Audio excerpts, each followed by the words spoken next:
Okay, so this time we're doing something a little different. Usually we're diving into like some bizarre internet rabbit hole or, one of those wild conspiracy theories. Right. But you've brought us a true crime case, and it's a pretty gripping one. The murder of Janet Chandler, a 22-year-old college student who disappeared from her job as a night clerk back in 1979. Yeah. In this case, it's got it all. It went cold for decades, Yeah. and then get this: a student film project actually helped crack it wide open. Whoa, that's crazy. The power of storytelling, right?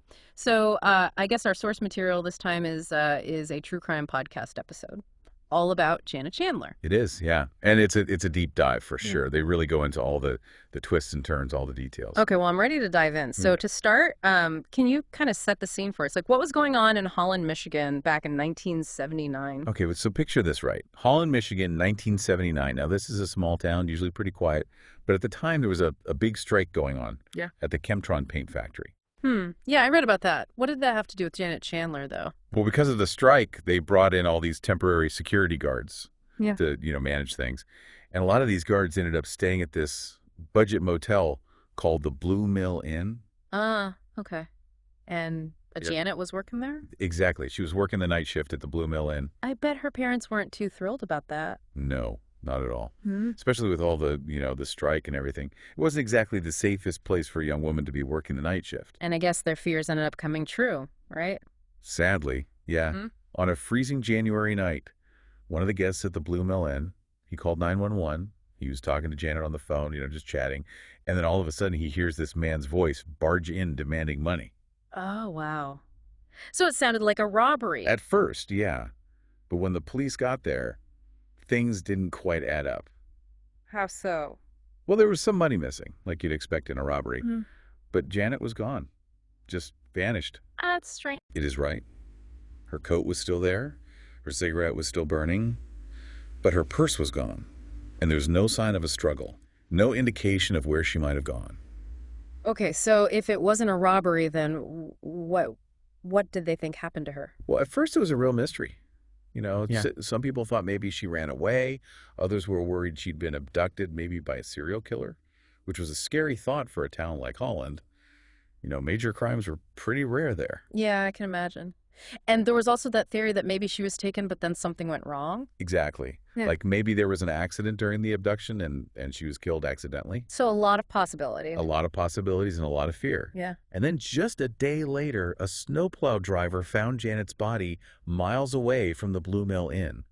Oh, no. Yeah, it was a horrible discovery. She'd been murdered, raped and strangled, left in a snowbank.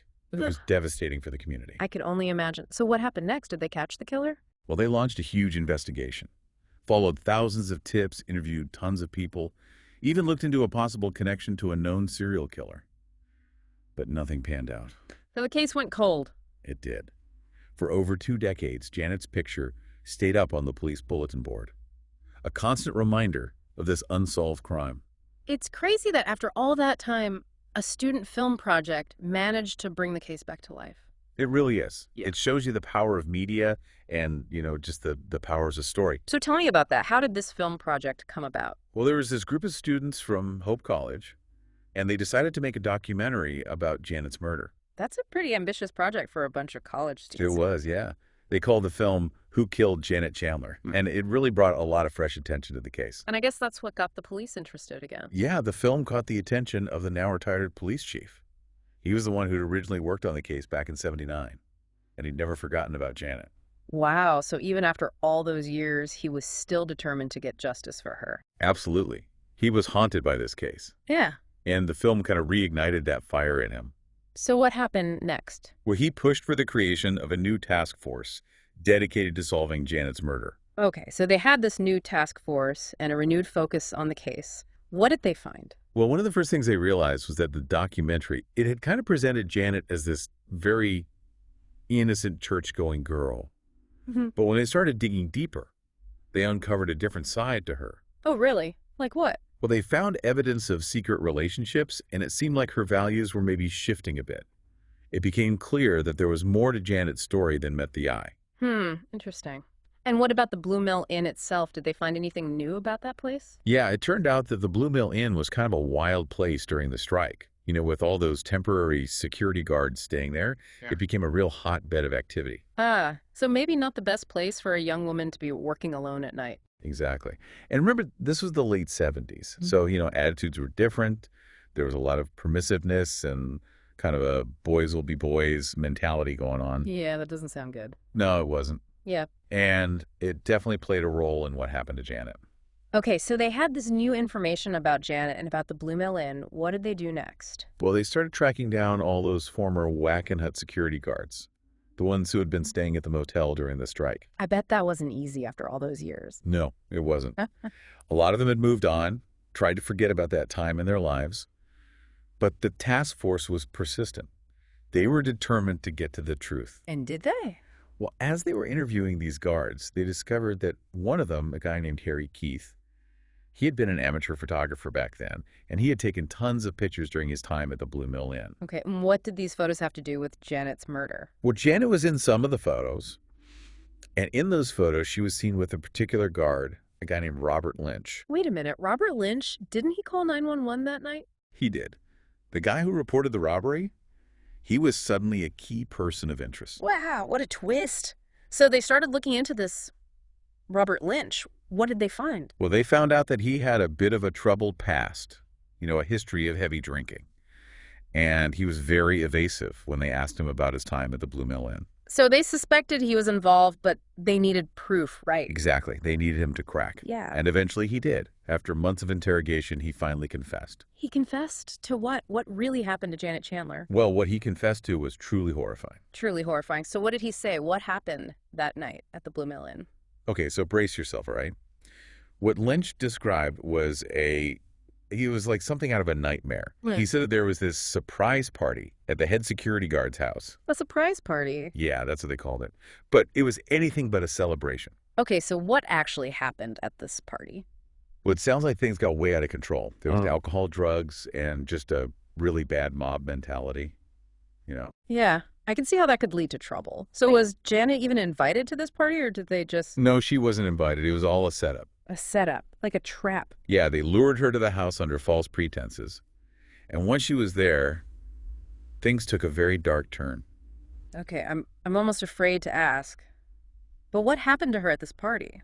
Well, according to Lynch's confession, she was assaulted. Assaulted By who? by multiple guards.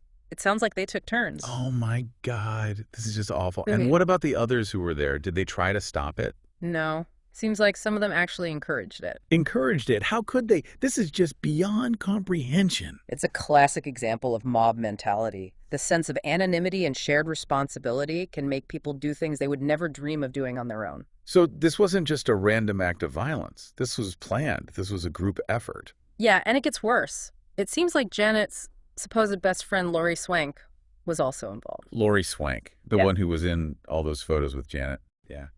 She was part of the group that lured Janet to the house. Mm. And she stood by and watched as she was assaulted. Oh my God. That's just heartbreaking. I mean, to be betrayed by your best friend like that. Yeah, it's a whole other level of cruelty.